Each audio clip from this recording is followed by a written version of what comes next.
Hi. Early in their evolution, plants acquired a life cycle that alternates between a multicellular haploid organism, that is gametophyte, and a multicellular diploid organism, the sporophyte. Angiosperms have both the female and male gametophytes. The angiospermic female gametophyte is very critical for plant reproduction. It contains the egg cell and central cell, the egg cell and the central cell that become fertilized and gives rise to embryo and endosperm of the seed respectively. The female gametophyte is very critical to many steps of the angiosperm reproductive processes that include pollen tube guidance, fertilization, induction of seed development upon fertilization, and maternal control of seed development after fertilization. Today, we study about how this female gametophyte develop in flowering plants and what are the different types of this embryo sac development in flowering plants.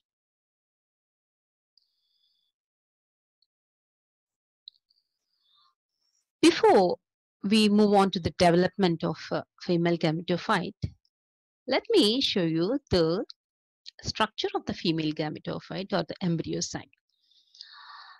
This is the structure of the embryo sac. It consists of two ends, that's micropylar end and callosal end. Through this micropylar end, the pollen tube, that means the pollen grain after germination produces the pollen tube, and this pollen tube and the nuclei in the pollen grains will pass through the pollen tube, and this pollen tube makes its way through the embryo sac through this micropylar, and that is an opening here. It's called as micropyle. Okay, and it is a 8 nucleate and 7-celled structure. 8 nucleate, 7-cell structure. The 7 cell includes one egg cell. Besides these egg cells, 2 synergids are present, and on the callosal end, 3 antipodals are present, and at the center, a central cell which consists of 2 polar nuclei is present. So, one central cell, 2 synergids, 1 egg cell, 3 antipodals. So, this is 7-celled structure, but it consists of 8 nuclei because antipodals, 3 antipodals, 3 nuclei, 1 egg cell, 1 nuclei, and 2 synergids consist of 2 nuclei, and at the central cell it consists of 2 polar nuclei. So 1, 2, 3, 4, 5, 6, 7, 8. Total 8 nuclei are present in this embryo sac. So this is embryo sac is 7-celled 8 nucleate structure. Let us see the development of this embryo sac of female gametophyte. Angiosperms are heterosporous, as we discussed earlier. It produces 2 types of spores that develops into 2 types of unisexual gametophytes, that is microspore and megaspore. This megaspore is developed from a megaspore mother cell. In the hypodermal region of the nucellus is the nourishment tissue that gives nourishment to the embryo sac. In the hypodermal region of the nucellus, towards the micropylar end, develops a primary archisporial cell. So, this is the micropylar end. Here, one of the cells in the hypodermal region, it acts as an archisporial cell. This archisporial cell, it undergoes a periclinal division, that is horizontal division, and gives rise to two cells. Outer one is called as primary parietal cell. The inner one is called as the primary sporogenous cells. The primary sporogenous cell, this one, the primary sporogenous cell, it functions as megaspore mother cell, and the outer primary parietal cell, it undergoes repeated vertical divisions and forms layers of parietal cells. Okay, and sometimes this archisporial cell does not divide and directly functions as megaspore mother cells. So sometimes it doesn't divide into two, but this archisporial cell itself, it acts as megaspore mother cell. The female gametophyte development occurs in two stages. The first stage is called as megasporogenesis, and the second stage is called as megagametogenesis. So the whole process of female gametophyte development occurs in two different phases, megasporogenesis and the megagametogenesis. Megasporogenesis, in megasporogenesis, single diploid mother cell undergoes meiosis to form haploid megaspore tetrad, out of which one will survive and other three disintegrate. So the first megaspore mother cell is diploid in nature. Look at this picture. This is diploid in nature. It undergoes meiotic divisions, and the resultant is development of a tetrad, spore tetrad, megaspore tetrads. Out of these 4 megaspore tetrads, 3 will disintegrate and 1 will remain active.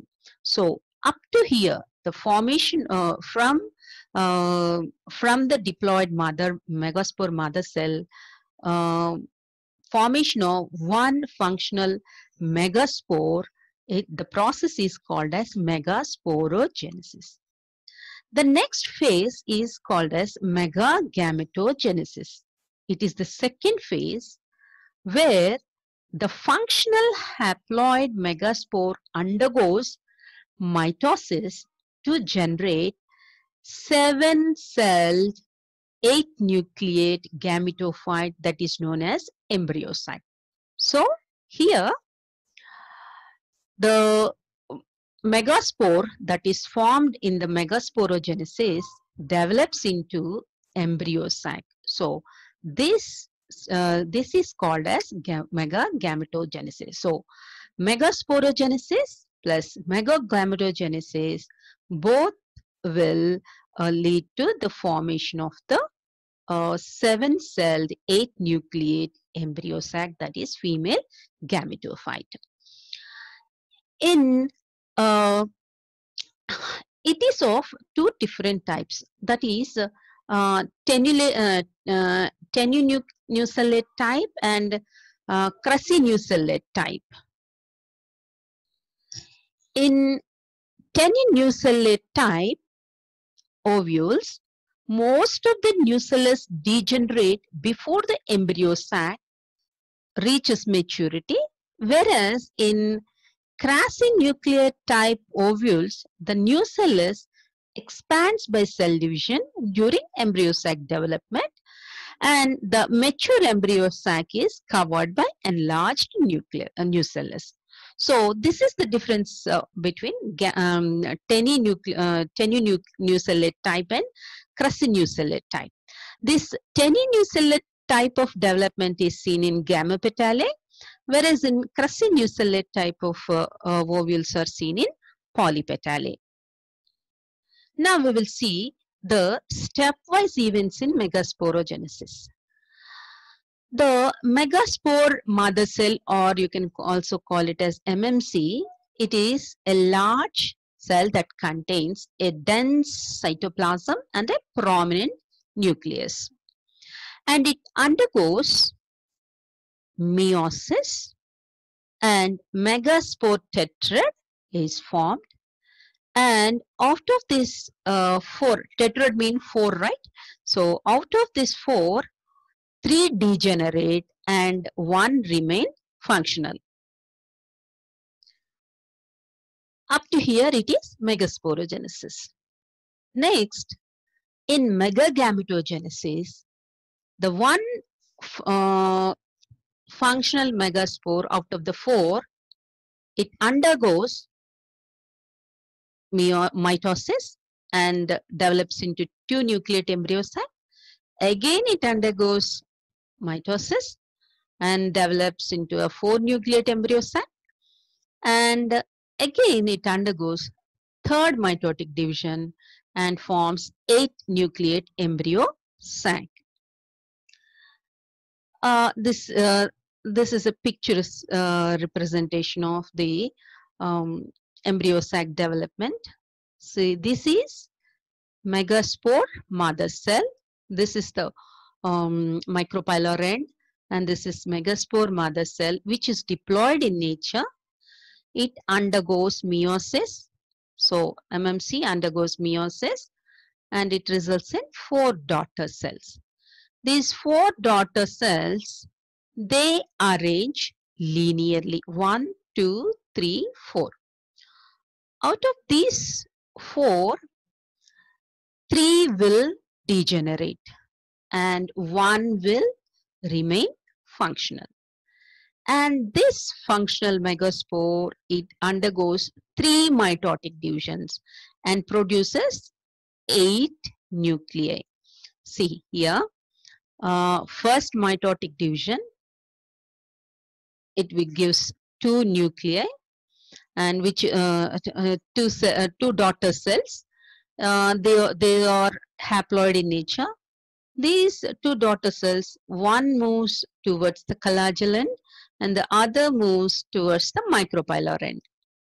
Then at this stage, again another mitotic division occurs, and each cell gives rise to 2 nuclei or 2 daughter cells.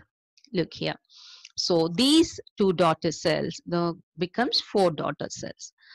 At this stage, again, another mitotic division occurs and resulting in 4 daughter nuclei at calazal end and 4 daughter nuclei at micropylar end. So total 8 daughter cells are formed.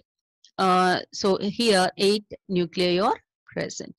So out of these 8 nuclei, one from calazal end and the other one from micropylar end, they come and aggregate at the center, and they form a polar cell, a central cell, and they are called as polar nuclei. So here the 3, this is the embryo sac, and it is called a central cell. In this central cell, the nuclei one from calazal end, one from micropylar end will come and present in the central cell.